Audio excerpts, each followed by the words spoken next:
Welcome to Nightfall, where mystery and tension converge to take you into a world beyond your imagination.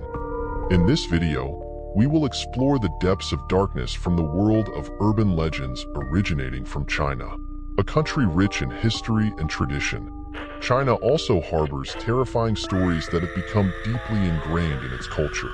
Tonight, we will bring you two tales filled with mystery and horror from two famous urban legends.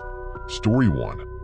In a remote village hidden beneath thick fog and veiled by an ominous night, lived a young scholar named Wei. His life, which revolved around books and moonlit poetry, was uneventful until a fateful night changed everything. One cold, dark evening, as Wei made his way home from the market, he spotted a woman sitting alone by the roadside. Her clothes were tattered, and her body shook from the cold. Her face was obscured by a ragged veil. Moved by compassion and a deep curiosity, Wei approached her. "Do you need help, miss?" Wei asked, his voice trembling in the chill of the night. The woman looked up, her eyes filled with profound fear and desperation. I have no place to go," she whispered. "Please help me."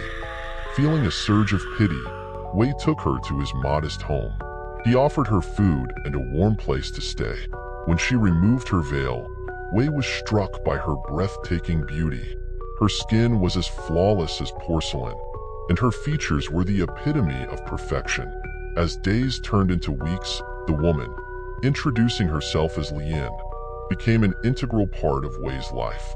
However, the deeper Wei got to know Lian, the more he sensed an unsettling aura. The village began to buzz with whispers and suspicions about Lian's presence. They warned Wei of something sinister lurking beneath her charm. One night, a mysterious old monk arrived in the village. His eyes, deep and wise, seemed to pierce through the darkness of the night. The villagers, troubled by Lian's arrival, shared their concerns with the monk, who requested to speak with Wei. When Wei met the monk, he felt an intense pressure from the old man's gaze. The monk inquired about Lian, and Wei spoke of her beauty and the joy she had brought into his life. The monk's expression grew grave. "Beware of beauty that seems too perfect," the monk warned. "Sometimes, the most alluring masks conceal the darkest horrors." Wei felt uneasy but chose to dismiss the monk's ominous words. That night, a horrifying event unfolded. Unable to sleep, Wei decided to check on Lian. As he approached her room, he noticed an eerie, flickering light seeping through the door. With growing apprehension, he pushed the door open and was met with a nightmarish sight. Lian was seated before a mirror, but the reflection was not her own.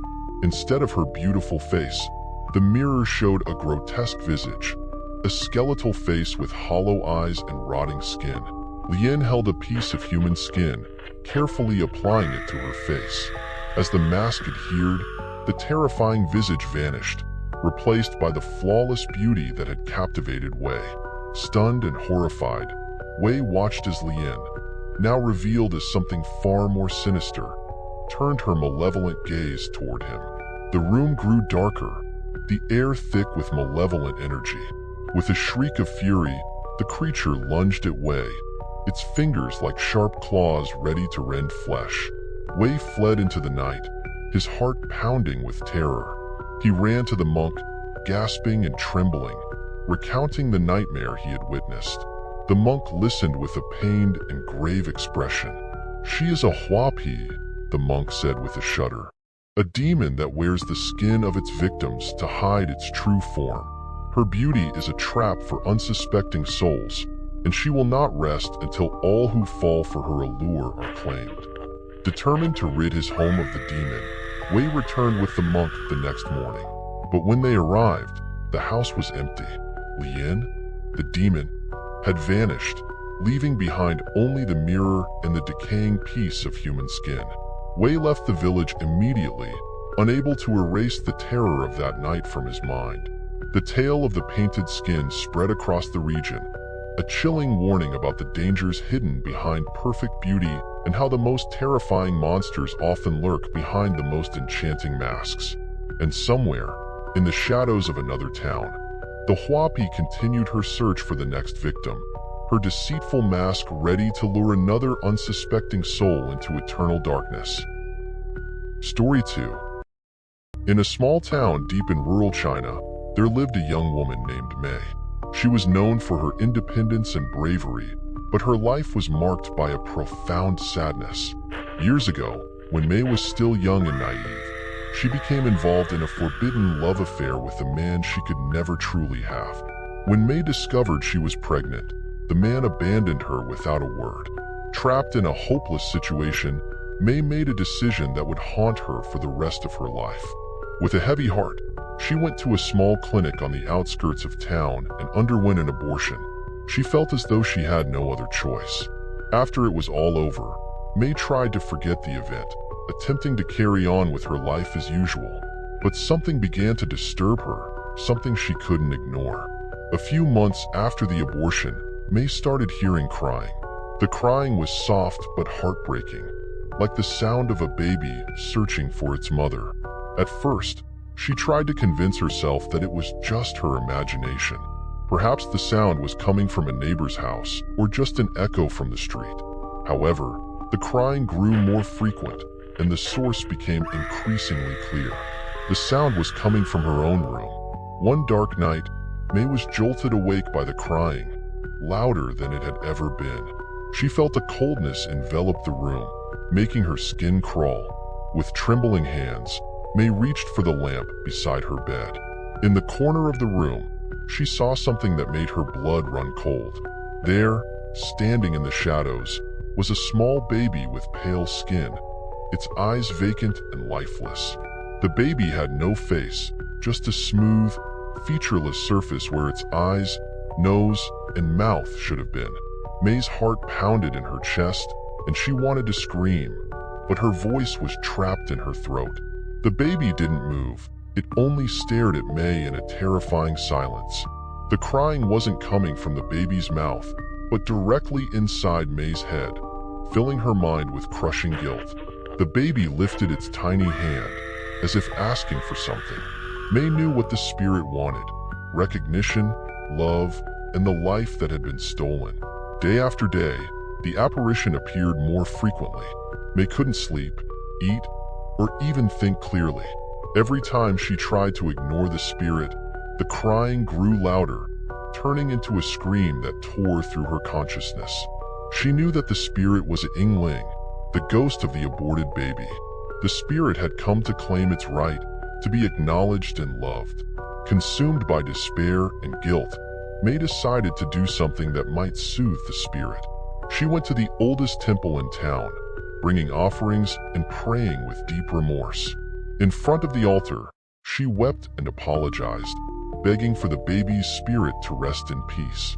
But when Mei returned home, she found that the crying hadn't stopped. That night, the spirit of the baby appeared again, but this time it was closer, standing right beside Mei's bed. With a voice soft yet piercing, she heard a whisper in her ear. "Mother, why did you leave me?" Mei sobbed, hugging herself tightly as she pleaded for forgiveness. But the spirit was unmoved by her tears. Its tiny hand touched Mei's cheek, and for the first time, Mei felt a cold that pierced through her bones. The next morning, Mei's body was found lifeless in her room. Her face was pale, frozen in an expression of terror that could not be erased. But the most chilling part was in the corner of the room, where the baby's spirit had always appeared. There lay an old baby doll with a smooth, featureless face, as if showing that the spirit had never truly left. And from that day on, the sound of a soft, heart-wrenching cry could be heard in Mei's house, filling the quiet nights with an unending sorrow. Chinese urban legends have deep roots in the country's rich cultural history. These two urban legends are the most famous, along with their origins. Story 1. The Mask of Shadows, Huapi. This story tells of a demon that can disguise itself as a beautiful woman by wearing human skin. With its deceptive beauty, this demon lures unsuspecting souls, only to destroy them with the evil hidden beneath its mask. Are you brave enough to look beyond perfect beauty? Tonight, we will dive deeper into the darkness behind the painted skin. Story 2. The Cry That Never Stops, Yin Ling. In Chinese legend, the Yin Ling is the spirit of a baby who died before birth or shortly after. It is said that these spirits wander between the worlds of the living and the dead, searching for their mothers or seeking revenge on those who neglected them. This tale intertwines fear and sorrow in the darkness of the night, where the cries of a child who never lived can be heard in the wind. Are you prepared to confront the guilt and vengeance from the spirit world?